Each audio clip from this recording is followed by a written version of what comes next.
એક દિવસ અમારા અકીલાવાળા કિરીટભાઈ ઘણાત્રાનો મારી પર ફોન આવ્યો. પત્રકાર જગતની અંદર કિરીટભાઈ એક નોખું જીવન છે, અત્યંત નોખું જીવન. કોઈની ફોન આવે એમના સ્વભાવમાં નહીં. એને સરકાર કે નો સરકાર કઈ લેવા દેવા નહીં, એવો માણસ.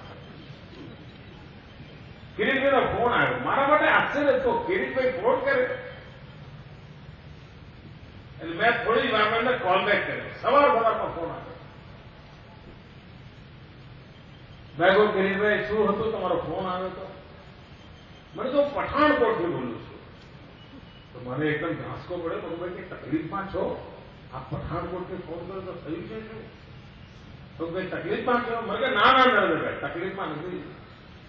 અમે તો બધા કુટુંબ સાથે વૈષ્ણોદેવી દર્શન કરવા ગયા હતા અને પાછા જતા અમે હિમાચલ બાજુ જતા હતા. ત્યાં પઠાણકોટ ઢાબા ઉપર ચા પીવા ઉભા થયા છીએ અને ઘટના એવી બની એટલે હું તમને ફોન કરું છું. શું થયું? બધા પઠાણકોટના જે રોડ ઉપરના ઢાબા વાળા પાસે અમે ચા પીએ છીએ, એ ઢાબા વાળો અમારા પૈસા નથી લેતો. તો કે અમારી ગાડીનો નંબર છે ને ગુજરાતનો છે. ઢાબા વાળો ચાના પૈસા નથી લેતો. આ કિરીટભાઈ મને પઠાણકોટથી ફોન કર્યો. મેં પૂછ્યું કિરીટભાઈ હજુ ઢાબા પર છો કે નીકળી ગયા? મને કે હજુ ત્યાં છો. તો કે બાલિકને વાત કરો મારી જોડે.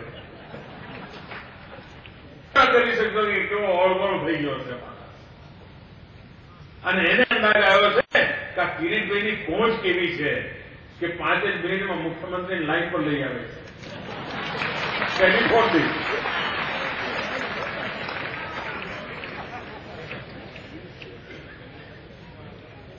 બનતી ગુજરાતમાં જય જયકારની ચર્ચા ચાલે છે. ગુજરાતના વિકાસની વાત ચાલે છે.